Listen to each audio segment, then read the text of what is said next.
സംസ്ഥാനത്ത് നഷ്ടത്തിലോടുന്ന പൊതുമേഖലാ സ്ഥാപനങ്ങൾ അടച്ചുപൂട്ടണമെന്ന് സർക്കാരിനോട് CAG.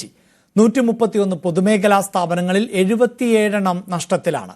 2016 ശേഷം ഓഡിറ്റ് രേഖകൾ ഒന്നും KSRTC സമർപ്പിച്ചിട്ടില്ല എന്നും CAG റിപ്പോർട്ടിൽ പറയുന്നു.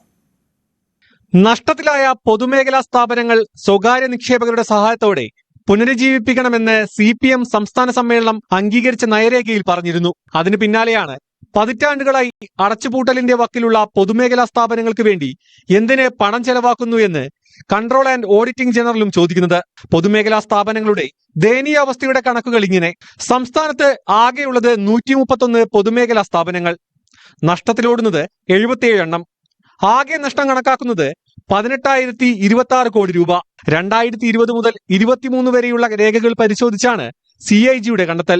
18 സ്ഥാപനങ്ങൾ 1986 മുതൽ അടച്ചുപൂട്ടലിന്റെ വിവിധ ഘട്ടങ്ങളിലാണ്. നഷ്ടത്തിൽ നിന്ന് കൂടുതൽ നഷ്ടത്തിലേക്ക് തള്ളിവിടാതെ അടച്ചുപൂട്ടൽ നടപടികൾ സർക്കാർ ഊർജിതമാക്കണമെന്നാണ് ശുപാർശ. ബിസിനസ് മോഡലിൽ ആഴത്തിലുള്ള പരിശോധന നടത്തി വേണ്ട നടപടികൾ സ്വീകരിക്കണമെന്ന് CAG സർക്കാരിനോട് ശുപാർശ ചെയ്യുന്നു.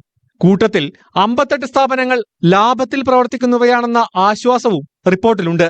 പ്രമുഖ പൊതുമേഖലാ സ്ഥാപനമായ KSRTCയുടെ പ്രവർത്തനത്തിൽ അതിരൂക്ഷ വിമർശനവും കൂട്ടത്തിലുണ്ട്. 2016 ശേഷം KSRTC ഓഡിറ്റ് രേഖകൾ സമർപ്പിച്ചിട്ടില്ല. KMMLന്റെ പർച്ചേസ് ക്രമക്കേടുകളും റിപ്പോർട്ടിലുണ്ട്.